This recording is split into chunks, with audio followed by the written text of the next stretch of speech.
BJP के लिए अच्छी खबर आ रही है। त्रिपुरा में सरकार बन रही है, नागालैंड में सरकार बनती दिख रही है और मेघालय में कमोबेश स्थिति ऐसी है कि बीजेपी सरकार बना ले इसकी स्थिति। और इसलिए जश्न का माहौल देखिए, बीजेपी कार्यालय में जश्न का माहौल दिख रहा है, कार्यकर्ताओं में उत्साह है।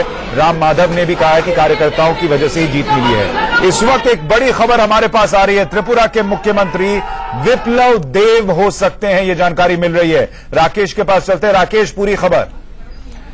बिल्कुल सुशांत, ये बड़ी खबर आप सामने निकल कर आ रही है कि विप्लव देव होंगे मुख्यमंत्री और प्रदेश अध्यक्ष है। और जब अमित शाह ने इनको त्रिपुरा में भेजा था तो बड़ी जिम्मेदारी देकर भेजा था कि अभी फिलहाल पार्टी कहीं जमीनी स्तर पर उतना स्टैंड नहीं कर रही है, तो आप जाइए, पार्टी का जनाधार मजबूत करिए, लोगों के बीच भारतीय जनता पार्टी की पैठ बनाइए, भारतीय जनता पार्टी के संदेश को दीजिए, जो केंद्र में सरकार काम कर रही है उसके संदेश को पहुंचाइए। और इसमें विप्लव देव पूरी तरीके से 100% मार्क के साथ जो है वो सफल साबित हो रहे हैं। राकेश, मैं थोड़ा सा रोक रहा हूं, हमारे साथ यतेंद्र हमारे सहयोगी इस खबर पर ज्यादा जानकारी के साथ जुड़ रहे हैं। यतेंद्र, क्या मुहर लग चुकी है, विप्लव देव ही त्रिपुरा के मुख्यमंत्री होने जा रहे हैं? देखिए, बिल्कुल सुशांत, जो हमारे सूत्रों का दावा है वो साफ तौर पर बता रहे हैं कि सरकार बनने पर विप्लव देव ही, जो बीजेपी के वहां के प्रदेश अध्यक्ष हैं त्रिपुरा के, वही मुख्यमंत्री बनेंगे। लेकिन एक दिलचस्प बात मैं आपको और बता दूं, विप्लव देव इससे पहले पार्टी के किसी भी पद पर नहीं रहे। वो मध्य प्रदेश में जो सागर लोकसभा है वहां के सांसद के एक पीए हुआ करते थे, लेकिन अमित शाह ने उन पर भरोसा जताया, त्रिपुरा के वही मुख्यमंत्री बनेंगे। लेकिन एक दिलचस्प बात मैं आपको और बता दूं, विप्लव देव इससे पहले पार्टी के किसी भी पद पर नहीं रहे। वो मध्य प्रदेश में जो सागर लोकसभा है वहां के सांसद के एक पीए हुआ करते थे, लेकिन अमित शाह ने उन पर भरोसा जताया और उनको वापस त्रिपुरा भेजा और उनको एक अहम जिम्मेदारी दी, प्रदेश अध्यक्ष। और जिसके बाद मैं खुद जब त्रिपुरा कवर करने गया तो वहां पर देखा कि विप्लव देव के नाम पर वहां पर लोगों में काफी उत्साह था, जोश था, क्योंकि पिछले 20 सालों से लगातार मानिक सरकार वहां के मुख्यमंत्री थे, जिनकी एज भी काफी हो गई। पिछले 40 से 45 सालों के दौरान वहां लेफ्ट का ही कब्जा रहा है, लेफ्ट का एक बड़े गढ़ के तौर पर त्रिपुरा को माना जाता रहा है। लेकिन विप्लव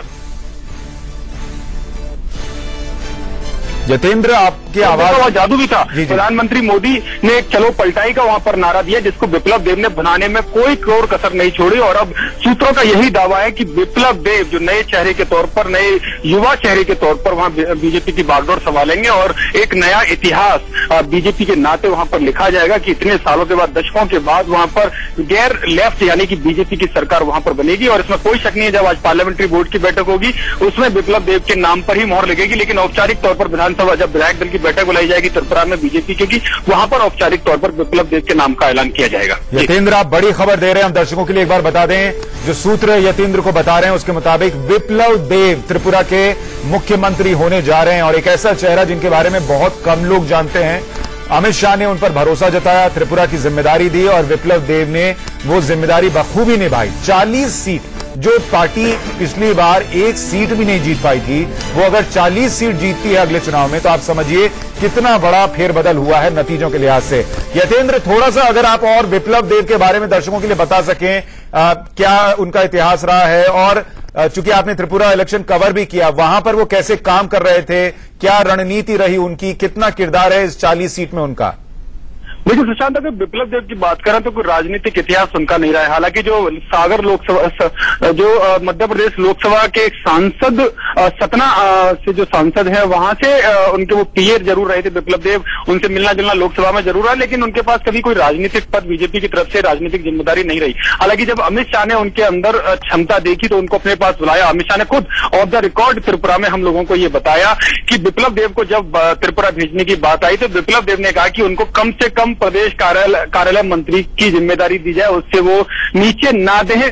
तो अमित शाह ने उनको अपनी आगे की जो रणनीति बताई, आगे की जो योजना बताई, उसके बाद उनको वहां भेजा गया। और प्रदेश कार्यालय मंत्री नहीं, अमित शाह ने उन पर पूरा विश्वास जताया और उन्हें प्रदेश अध्यक्ष जैसा अहम पद वहां पर दिया, जो प्रदेश के संगठन का मुखिया होता है, जिसकी विप्लव देव को भी सपने में उम्मीद नहीं थी। और अब ये एक उनकी मेहनत कह सकते हैं, किस्मत कह सकते हैं, अमित शाह की रणनीति कह सकते हैं कि वही विप्लव देव जो प्रदेश कार्यालय मंत्री से नीचे का पद नहीं मांग रहे थे, वो प्रदेश अध्यक्ष बनाए गए। और अब सरकार बनने पर वो प्रदेश सरकार सरकार का नेतृत्व करेंगे, यानी मुख्यमंत्री के तौर पर, पहले बीजेपी मुख्यमंत्री के तौर पर वो वहां पर नेतृत्व करने वाले हैं।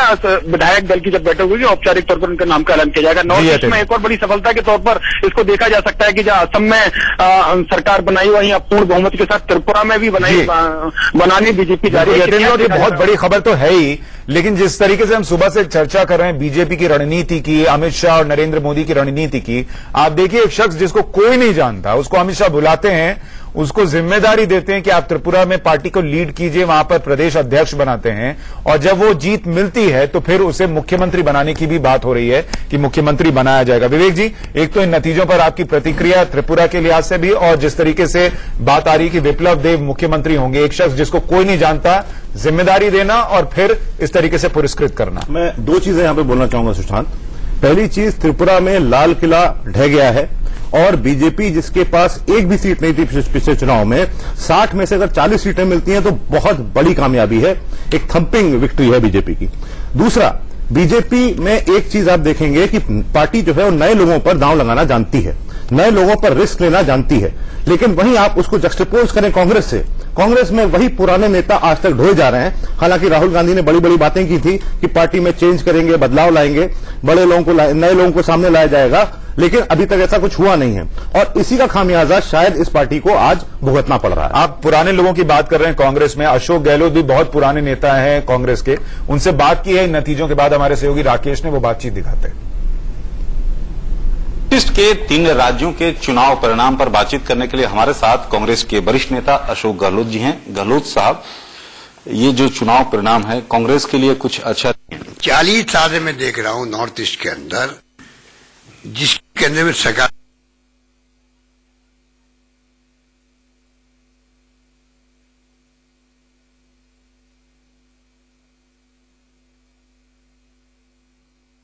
राज्यों के चुनाव परिणाम पर बातचीत करने के लिए हमारे साथ कांग्रेस के वरिष्ठ नेता अशोक गहलोत जी हैं। गहलोत साहब, ये जो चुनाव परिणाम है कांग्रेस के लिए कुछ अच्छा 40 साल से मैं देख रहा हूं नॉर्थ ईस्ट के अंदर, जिसके अंदर में सरकार बनेगी, वहां पर कांग्रेस की सरकार बनेगी, इसीलिए अहमद पटेल, कमलनाथ, मुकुल वासनिक को वहां भेजा है। इसलिए भेजा गया कि ये जो इनकी हरकतें हैं बीजेपी की, कि मेजोरिटी आ गई कांग्रेस की मणिपुर के अंदर, गोवा में माननीय राज्यपालों का दुरुपयोग किया गया और सरकार बना ली गई, किडनैप कर ले गए एमएलए को, ये वो लोग हैं। तो पूरे देश के अंदर इनके प्रति बहुत भयंकर आक्रोश तभी से पैदा हुआ है, उसी की दुर्गति हुई गुजरात के अंदर इनकी। तो मेरा मानना है कि अभी ये अलायंस करके जो इन्होंने कांग्रेस में तोड़फोड़ करने की कोशिश की त्रिपुरा के अंदर विशेष रूप से, और ये कामयाब होते नजर आ रहे हैं, पर इनकी कोई कामयाबी लोग मानने वाले नहीं हैं। कर्नाटक का चुनाव बता देगा इनको वास्तव में लोग कहां स्टैंड करते हैं। अच्छा, बीजेपी कह रही है कि मिशन 2019 की आगाज है नॉर्थ ईस्ट में बीजेपी की, ये तो भ्रम पैदा कर रहे हैं।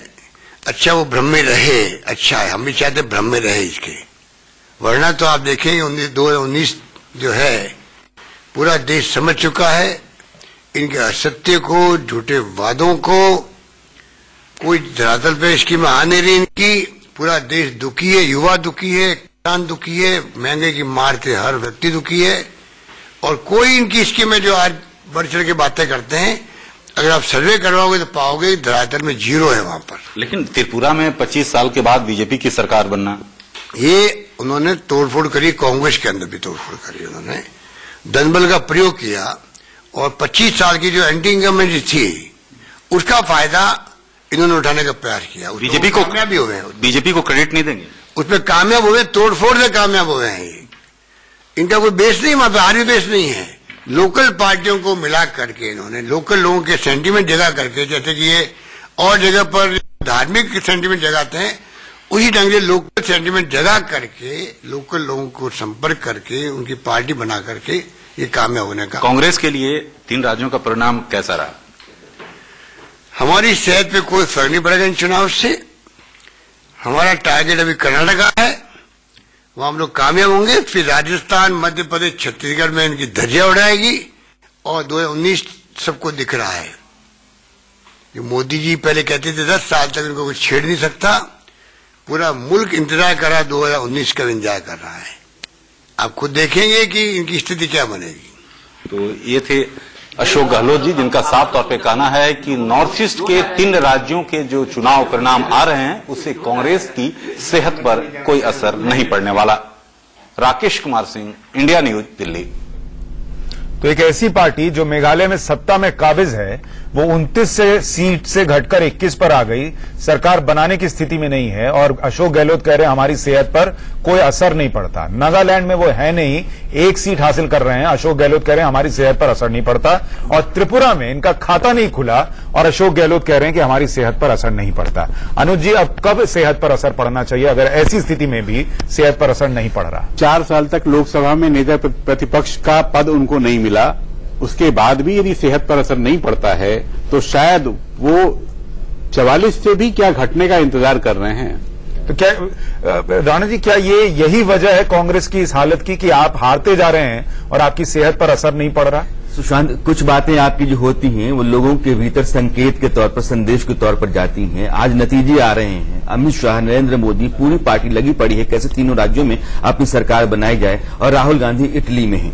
अब वहां अगर आप होते हैं और देश के भीतर नतीजे आते हैं 3 राज्यों में, हर राज्य इंपॉर्टेंट होता है। संघीय व्यवस्था में राज्य छोटा या बड़ा नहीं होता है, राज्य राज्य होता है, उसकी अपनी हैसियत होती है, और राजनीति में भी 1 सीट या 10 सीट होती है, उसका अपना एक मैसेज जाता है लोगों के भीतर। अगर आप इटली में बैठ करके अपनी सरकार बचाना चाहते होंगे या बनाना चाहते हैं मेघालय में, और आपने 3 लोगों को भेज रखा है, तो उससे बात बनती नहीं है। बीजेपी लगातार लगी रहती है, और त्रिपुरा एक बड़ा मैसेज है। त्रिपुरा को आप छोटे राज्य के तौर पर मत देखिए, जहां 25 साल से सीपीएम की सरकार रही है, जहां माणिक सरकार जैसा ईमानदार मुख्यमंत्री 20 साल से रहा है, उनकी ईमानदारी हाशिए पर चली गई, उनका पूरा गढ़ जो है वो ध्वस्त हो गया। बीजेपी वहां पहली बार घुसी और घुस करके इस तरीके से, और आपके पास मौका था, आप वहां पहले से थे, आप वहां पर सरकार पहले बना चुके थे, आप एंटी इनकम्बेंसी का फायदा उठाते। मिशन के तौर पर काम करने का मतलब या उसका नतीजा क्या होता है, बाकी दलों को भी देश में इसको सीखना समझना चाहिए। लेकिन वो सीख कर रहे हैं, वो तो कह रहे हैं हमारी सेहत पर असर नहीं पड़ता, और वो सेहत पर असर नहीं पड़ता। यह जो आपके नतीजों कह रहे थे कि लोकतंत्र में विपक्ष का कमजोर होना लोकतंत्र के लिए खतरनाक होता है, लेकिन लोकतंत्र में विपक्ष का इस तरह से लापरवाह रहना भी लोकतंत्र के लिए खतरनाक होता है। मैं एक छोटे से ब्रेक ले रहा हूं। श्रवण गर्ग भी हमारे साथ सीनियर जर्नलिस्ट जुड़ रहे हैं।